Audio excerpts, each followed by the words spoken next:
नमस्कार, माझे किचन या चॅनलवरती आपल्या सगळ्यांचं खूप खूप स्वागत। तर आपण आज झणझणीत करणार आहे, डोळ्यातनं पाणी चाललं पाहिजे खाताना। तर मस्त होते ढाबा स्टाईल। आपण आता शेवभाजी करणार आहे। तुम्ही पावाबरोबर, ब्रेड बरोबर किंवा भाकरी बरोबर मस्त खाऊ शकता।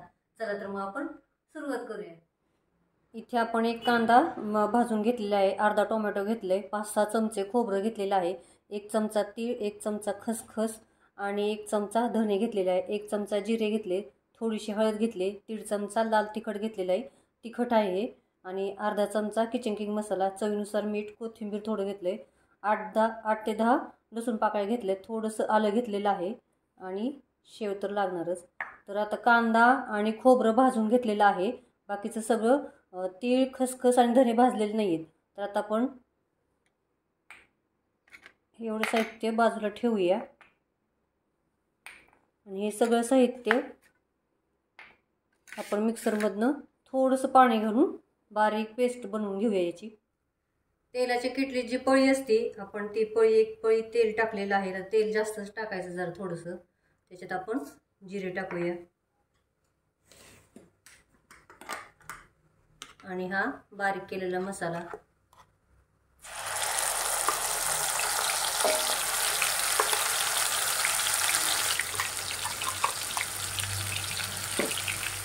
आपण गॅस मध्यम करूया। याच्यात थोडीशी हळद, चवीनुसार मीठ, किचन किंग मसाला आणि हे तिखट घरगुती। तर आपण छानपैकी हा मसाला भाजून घेऊया। तीळ, खसखस जर तुम्हाला टाकायचं नसेल तर तुम्ही डाळ पण वापरू शकता, 2 चमचे डाळ वापरा, किंवा डाळ वापरायचं नसेल तरी शेव आहे ते 2 चमचे बारीक करायची मसाल्याबरोबर। छान दाटसरपणा येतो मग, किंवा पातळ करू शकता भरपूर अशी, पण छान लागते आमटी। तर तेल सुटेपर्यंत आपण जरा 2 ते 3 मिनिट मसाला चांगला भाजून घेऊया। तर तेल सुटेपर्यंत आपण मसाला भाजलेला आहे। जर कढई तुमची पातळ किंवा पातेलं पातळ असेल जाडीला, तर सारखं हलवत राहा, नाहीतर खाली लागेल मसाला। तर याच्यात आपण गरम पाणी घालणार आहोत। गरम पाणी घातल्यानंतर कट किंवा तरी छान येतो। तर मी 2 ग्लास पाणी घालणार आहे गरम। तुम्हाला जेवढं पाहिजे तेवढं तुम्ही टाकू शकता।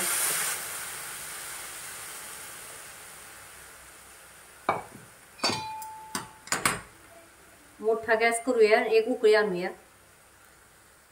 तर आपल्या कटला किंवा आमटीला उकळी आलेली आहे। आपण गॅस एकदम बारीक करूया आणि आता परत 4 ते 5 मिनिट आपण छानपैकी ठेवून देऊया गॅसवरती असंच। तर 4 ते 5 मिनिटं झाले, तुम्ही बघू शकता छान असं आपल्या कट आलेला आहे। तर याच्यावरती आपण थोडीशी कोथिंबीर आणि काढून घेऊया।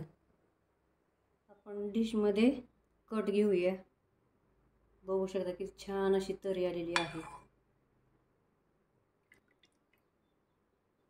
त्याच्यावरती आपण शेव टाकूया। जेवण करतानाच आपण ही शेव घ्या, आधी जर टाकून ठेवली तर याचं विरघळेल सगळी आमटीमध्ये। त्याच्यावरती परत थोडीशी आपण रस्सा, कट किंवा काही तुम्ही म्हणू शकता ते टाकू शकता, थोडीशी कोथिंबीर। तर आपली शेवभाजी तयार झाली, झणझणीत एकदम। तर चॅनलला सबस्क्राईब करा, लाईक करा, शेअर करा आणि कमेंटमध्ये मला नक्की सांगा कशी झाली ती। थँक्यू।